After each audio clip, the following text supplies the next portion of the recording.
क्रांतियों पर अरस्तू के विचार भाग एक। मैं Kaushal Kumar Sen, assistant professor political science, Babu Shobharam government arts college Alwar.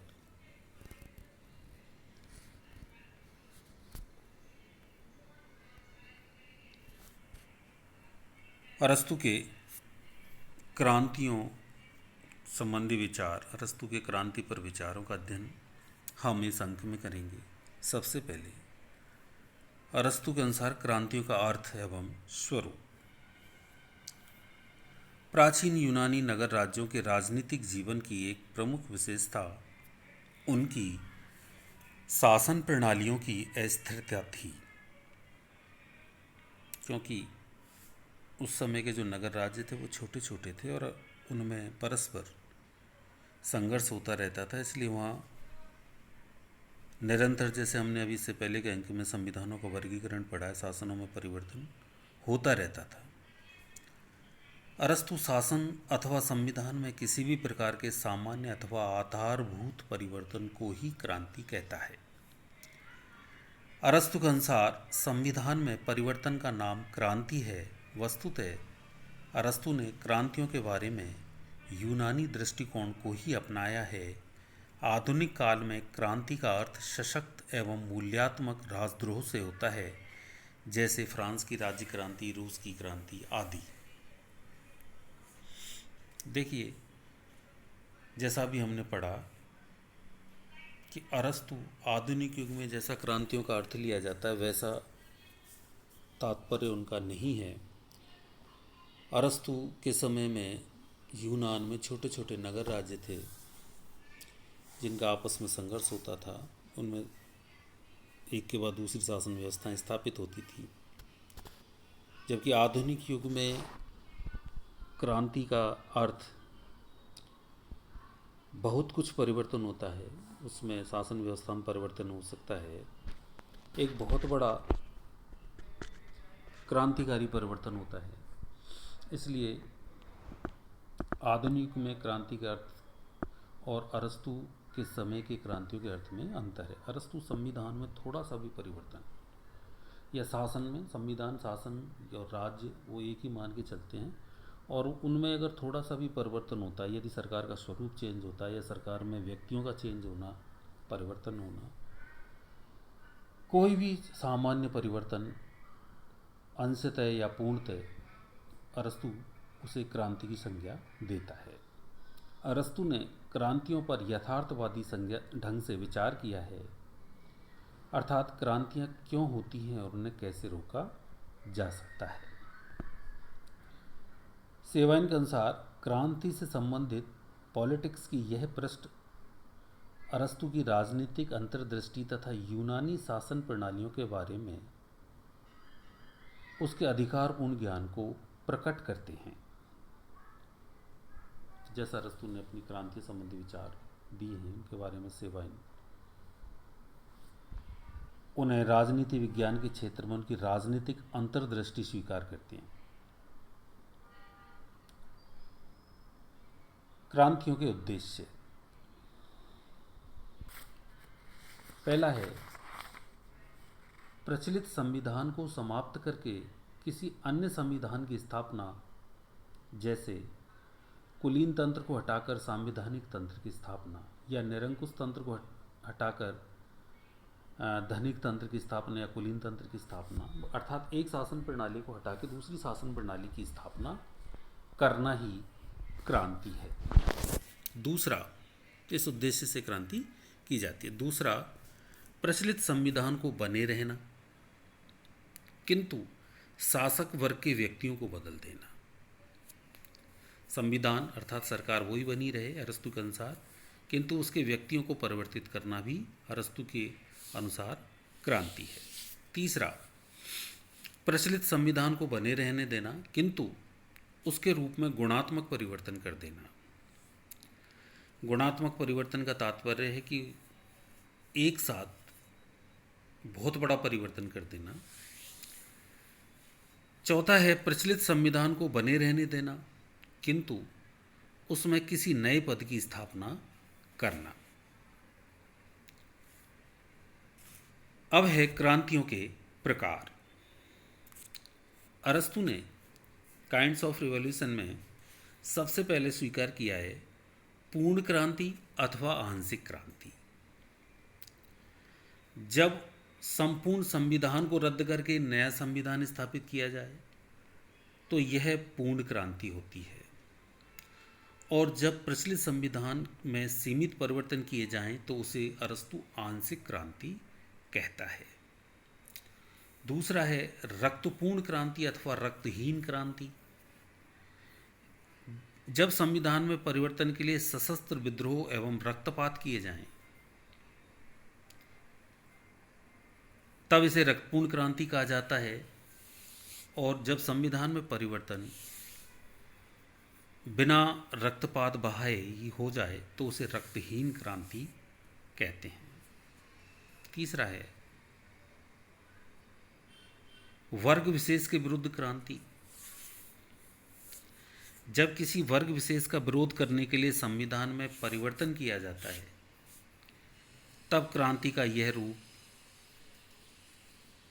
वर्ग विशेष के विरुद्ध क्रांति कहलाता है। जैसे धनिक वर्ग के विरुद्ध क्रांति करके निर्धन वर्ग के शासन की स्थापना करना। चौथा है व्यक्तिगत क्रांति अथवा अव्यक्तिगत क्रांति। जब किसी व्यक्ति विशेष को उसके पद से हटा दिया जाए तो ऐसे परिवर्तन को व्यक्तिगत क्रांति कहते हैं, किंतु जब किसी व्यक्ति को पद से हटाए बिना ही संविधान में परिवर्तन हो तो इसे अव्यक्तिगत परिवर्तन कहते हैं। अगला प्रकार है जनुत्तेजनात्मक क्रांति। जब उत्तेजनात्मक भाषण देने की कला में विशेषज्ञ भाषणकर्ता जनता की भावनाओं को भड़काकर संविधान में परिवर्तन करा दे तो इसे अरस्तु जनुत्तेजनात्मक क्रांति कहते हैं। तो इस प्रकार अरस्तु ने क्रांतियों के 5 प्रकार बताए हैं। अब है क्रांतियों के कारण। तो इसको भी अरस्तु ने 2 भागों में विभाजित किया है। एक तो सभी संविधानों में क्रांतियों के सामान्य कारण, और विशिष्ट संविधानों में क्रांतियों के विशिष्ट कारण। अर्थात एक तो सभी संविधानों में परिवर्तन के सामान्य कारण होते हैं और दूसरा विशेष संविधान में विशिष्ट परिवर्तन के कारण। तो पहले हम सभी संविधानों में क्रांतियों के कारण का अध्ययन करेंगे। क्रांतियों के कुछ ऐसे कारण होते हैं जो सभी संविधानों में दिखाई देते हैं। इन कारणों को सामान्य कारण कहा जाता है। पहला, क्रांतियों के सामान्य कारण में समानता की आकांक्षा और अन्याय का विरोध।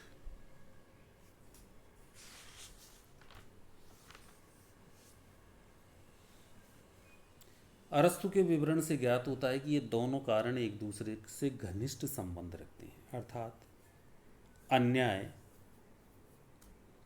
की समाप्ति ही समानता की स्थापना है, या समानता की स्थापना ही अरस्तु के अनुसार न्याय की स्थापना है। यदि किसी राज्य में समानता है तो वह न्याय है। अर्थात या इसको यह कहते हैं कि जहाँ न्याय है वहाँ समानता है, क्योंकि समानता की स्थापना करना ही न्याय है। समानता की आकांक्षा मूलतः असमानता का विरोध करती है। समानता की जो अवधारणा है वो किसी भी रूप में असमानता को स्वीकार नहीं करती। अरस्तु के अनुसार असमानता ही क्रांति का मूल कारण है। असमानता के स्थान पर समानता की स्थापना क्रांति का मूल उद्देश्य माना जाता है। असमानता को समाप्त करके समानता की स्थापना करना ही क्रांति का मूल उद्देश्य माना जाता है। किंतु सम समानता के बारे में 2 परस्पर विरोधी विचार पाए जाते हैं।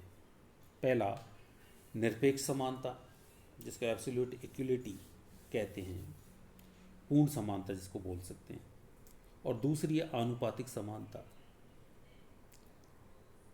सामान्य नागरिक निरपेक्ष समानता में विश्वास करते हैं, वो पूर्ण समानता चाहते हैं। उनका मत होता है कि सभी नागरिक समान हैं, अतः उनके बीच संपत्ति, अधिकार, सुविधाएं, पदों आदि का भी समान वितरण होना चाहिए। जब सामान्य नागरिक यह देखता है कि उसे अन्यों के समान उपरोक्त लाभ नहीं मिल रहे हैं, तो वे इसे समानता का उल्लंघन तथा असमानता की स्थापना मानता है तथा इसे अपने प्रति अन्याय भी मानता है, और वह क्रांति के विचारों से प्रभावित होता है। इस प्रकार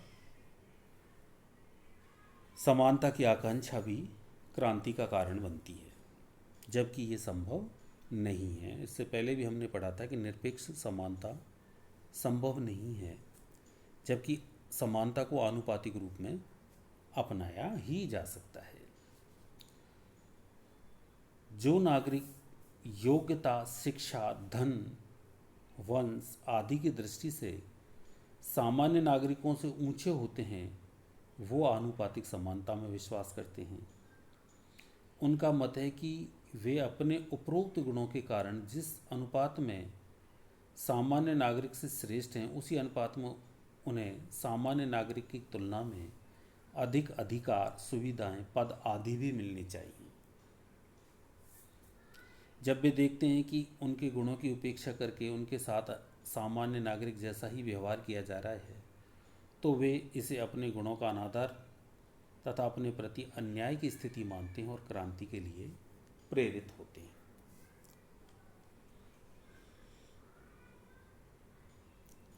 दूसरा है क्रांतियों के विशिष्ट कारण। ये तो सामान्य कारण थे सभी संविधानों में कि जो नागरिक निर्धन हैं वे समानता की स्थापना चाहते हैं, जो उच्च वर्ग के लोग हैं वे आनुपातिक समानता की स्थापना चाहते हैं, अर्थात जो सामान्य वर्ग है वह निरपेक्ष समानता में विश्वास करता है और जो उच्च वर्ग कुलीन वर्ग है वह आनुपातिक समानता में विश्वास करता है।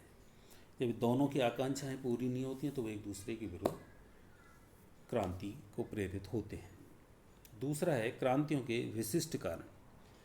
पहला है लाभ एवं सम्मान की इच्छा।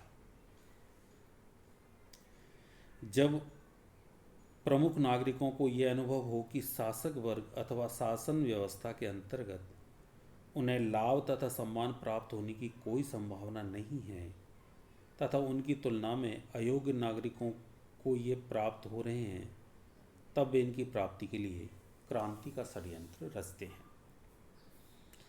दूसरा है धृष्टता। जब शासक घमंडी होता है और अपने स्वार्थ की पूर्ति के लिए सामान्य हित की उपेक्षा करता है, तो पीड़ित नागरिक उसके विरुद्ध क्रांति करते हैं। तीसरा है भय। नागरिक जो भयभीत होते हैं वह क्रांति के लिए विवश होते हैं। जब किन्हीं प्रमुख व प्रभावशाली नागरिकों को यह भय होता है कि निकट भविष्य में उनके साथ गंभीर अन्याय होने वाला है अथवा उनके द्वारा किए गए अपराध के आधार पर उन्हें कठोर दंड दिया जाएगा, तो वे अपनी रक्षा के लिए क्रांति का षड्यंत्र रचते हैं। चौथा है घृणा। घृणा भी क्रांति को जन्म देती है। अगला है राज्य की किसी अंग की असंतुलित वृद्धि। जब राज्य के किसी एक अंग की अनुचित वृद्धि हो जाती है तो अंगों के बीच संतुलन समाप्त हो जाता है और क्रांति हो जाती है। अगला है नागरिकों को उच्च पद देने में असावधानी।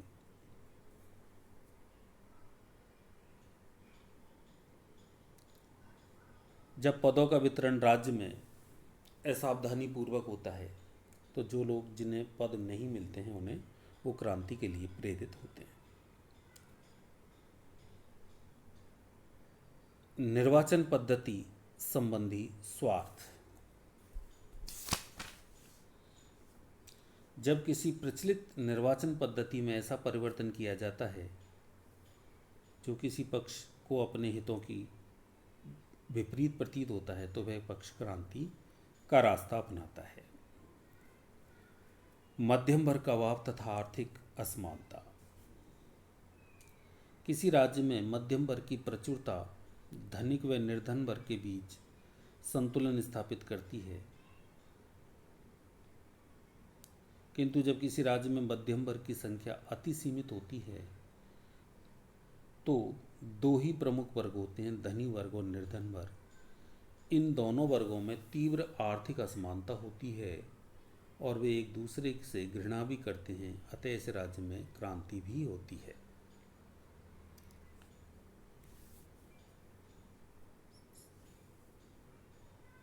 विशिष्ट संविधानों में क्रांति के कारण, इसका अध्ययन हम अगले अंक में करेंगे। धन्यवाद।